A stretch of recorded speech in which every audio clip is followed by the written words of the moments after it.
出口导向工业化 （Export-Oriented Industrialization）， 简称 EOI， 是一种经济发展策略，旨在通过加强对外贸易和工业生产来推动国家的经济增长。这种策略最早由一些亚洲国家如日本、韩国和中国台湾地区在20世纪后半叶采用，并取得了显著的经济成就。他们通过对外出口高附加值产品，吸引外资，提升技术水平，从而实现了从农业国向工业国的转变。这种模式不仅改变了这些国家的经济结构，也对全球经济格局产生了深远的影响。出口导向工业化的核心在于，它鼓励国家通过优化产业结构和提高生产效率来增加对外出口。这不仅刺激了国内的工业发展，也为经济提供了新的增长点。然而，这种模式也带来了一些挑战，如对外市场的依赖性增强、国际经济波动对国内经济的影响加大等。在全球化的今天，出口导向工业化依然是许多发展中国家采取的战略之一，但在这一过程中，他们也需要注意平衡国内市场和国际市场的关系，防止经济过度外向化。视频的后续部分将进一步探讨出口导向工业化的历史背景、具体实施案例及其对全球经济的影响。历史上，日本是最早采用出口导向工业化策略的国家之一。在二战后，日本政府采取了一系列措施来重建国家的经济，这包括对关键产业的投资、提供出口补贴、设立特殊经济区等。这些政策帮助日本迅速从战争的废墟中恢复过来，并在几十年内成为世界上最大的经济体之一。日本的成功吸引了其他亚洲国家的注意。例如，韩国和中国台湾地区在20世纪60年代和70年代开始模仿日本的经济模式。这些国家通过向发达国家出口产品，迅速提升了自身的工业能力和经济实力。这种策略的采用主要是为了促进国家经济的快速增长。通过出口导向，这些国家能够利用国际市场的需求来加速自身的工业化进程，从而实现经济的现代化。同时，出口导向也有助于提升国家的国际竞争力，使其在全球经济中占据更有利的地位。然而，这种政策也带来了一些问题，例如过度依赖外部市场、对外贸易摩擦的增加等。在全球化的背景下，出口导向工业化政策需要不断的调整和优化，以适应不断变化的国际环境。亲爱的朋友们，非常感谢你们一直以来的支持和鼓励。我们在 YouTube 社区发起了一个投票，希望听听你们的声音，这是一个展现我们共同价值观的绝佳机会。请来表达你的看法，让我们一起探讨和分享。你可以在视频下方的评论区找到投票的置顶链接，期待你的参与。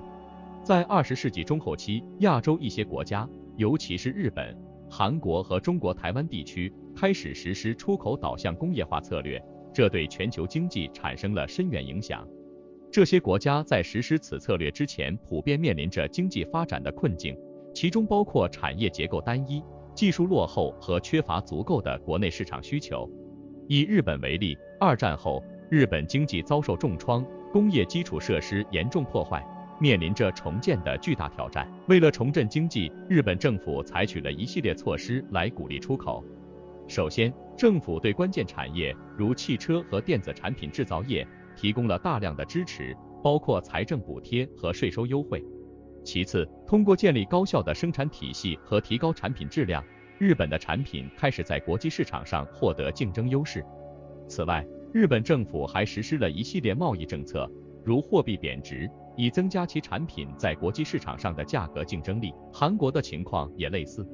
在20世纪60年代，韩国经济主要依赖于农业，工业基础薄弱。政府为了改变这一状况，大力推动了出口导向型工业化。通过设立出口加工区，提供税收减免和财政支持，韩国成功吸引了外国投资，并促进了国内的工业化。例如，韩国在造船、电子和汽车产业取得了显著成就，这些产业成为韩国经济增长的重要推动力。中国台湾地区的经济转型也是出口导向工业化的一个成功案例。20世纪50年代末至60年代初，台湾政府开始推行一系列经济改革措施，包括设立出口加工区和提供出口补贴。台湾通过发展电子、纺织和塑料工业，成功地将其经济模式从农业为主转变为以制造业和出口为主导。这一转型极大地提高了台湾的工业产出和国际竞争力。这些国家实施出口导向工业化政策的一个共同点是，政府在这一过程中发挥了重要的推动作用。通过提供财政支持、优惠政策和建立合适的贸易环境，政府有效地促进了国内工业的发展和升级。此外，这些国家还注重技术创新和人才培养，以提高产品的竞争力和市场份额。然而，这一策略的成功并非没有代价。例如，过度依赖出口可能会使这些国家的经济容易受到全球市场波动的影响。此外，为了保持出口竞争力，这些国家可能会忽视国内市场的发展，导致经济结构失衡。总的来说，出口导向工业化策略在一定程度上帮助了日本、韩国和中国台湾地区等国家和地区实现了从农业社会向工业社会的转型，但同时也给他们带来了新的挑战。这些国家的经验为其他发展中国家提供了宝贵的借鉴和启示。实施出口导向工业化政策后，日本、韩国和中国台湾地区经历了显著的经济转变，成为全球经济中的重要角色。在日本，这一政策的实施迅速推动了工业化进程。1960年代至1970年代，日本经历了所谓的高度经济增长期，工业产值大幅提升，特别是在汽车、电子和重工业领域。日本的汽车和电子产品因其高质量和创新设计而在全球市场上赢得了声誉，使得日本成为了世界上最大的出口国之一。同时，日本也积极投资于研发和教育，培养了大量技术人才，进一步推动了其经济的持续增长。韩国的经济转型也同样显著。1970年代以来，韩国的 GDP 增长率一度达到了2位数，成为了世界上增长最快的经济体之一。韩国政府在造船、钢铁、电子和汽车等行业进行了大量投资，这些行业很快成为了国家经济的支柱。到了1990年代，韩国已经发展成为一个经济强国，其品牌如三星和现代在全球市场上享有盛誉。在中国台湾地区实施出口导向工业化政策后，台湾经济也实现了快速增长。台湾成功地将其经济结构从以农业为主转变为以工业为主，特别是在电子、机械和化工等领域。台湾的电子产品如半导体迅速占领了国际市场，成为全球重要的电子产品生产基地。此外，台湾还大力发展服务业，特别是金融和信息技术服务业，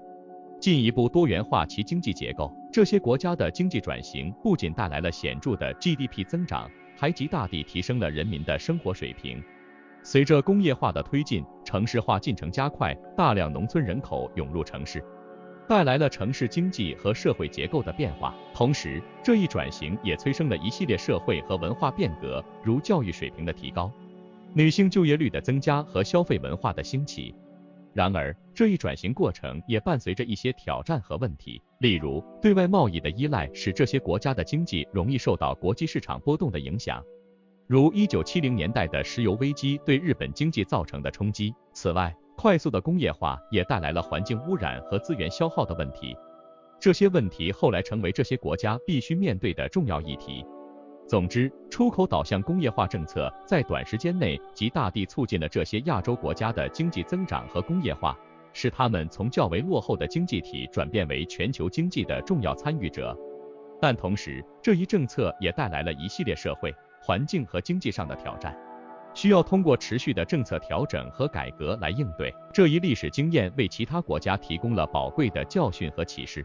显示了经济政策在推动国家发展中的重要作用，同时也揭示了在全球化背景下经济发展的复杂性和挑战。大家好，我们是一个充满热情的初创团队，致力于创作精彩的视频内容。我们真诚地希望能得到您的支持和鼓励。如果您喜欢我们的视频，请不吝点赞和订阅，这样可以帮助我们的内容更好地适应 YouTube 的推荐算法，让更多人看到我们的作品。同时，我们非常欢迎您在评论区留下您的宝贵意见和建议，无论是喜欢、不喜欢，或是其他任何想法。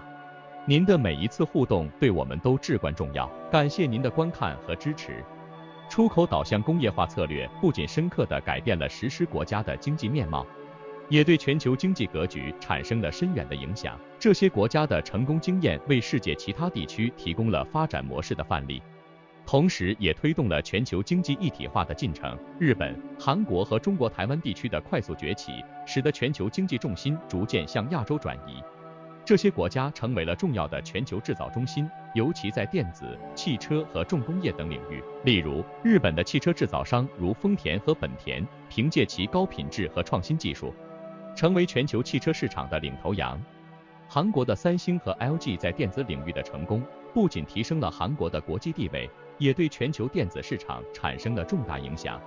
此外，这些国家的发展经验也对其他发展中国家产生了重要的启示作用。他们证明了通过出口导向的发展策略，一个国家可以快速实现工业化和现代化，从而摆脱贫困。例如，中国大陆在改革开放初期借鉴了这一模式，通过设立经济特区和鼓励外国投资，快速发展了其制造业和出口业务，最终成为了世界工厂。同时，这些国家的经济成功也推动了全球贸易和投资的增长。随着这些国家工业产品的出口增加，全球供应链得到了重塑。这不仅为消费者带来了更多、更便宜的商品选择，也促进了国际间的技术和文化交流。例如，日本的动漫和电子游戏文化，韩国的 K-pop 和电视剧，在全球范围内产生了深远的文化影响。然而，这种发展模式也引起了一些批评和反思。一方面，它可能导致对外部市场的过度依赖，使经济易受国际市场波动的影响。另一方面，快速的工业化和城市化带来了环境污染和社会不平等等问题。这些问题要求全球社会共同努力，寻找可持续发展的道路。总之，出口导向工业化策略的实施，不仅极大地促进了一些亚洲国家的经济发展，也对全球经济产生了深远影响。它改变了全球经济的格局，促进了技术创新和文化交流，同时也给全球经济的可持续发展提出了新的挑战。这一历史经验展示了经济政策在全球化背景下的复杂性和影响力，对于理解当今世界经济的发展有着不可忽视的价值。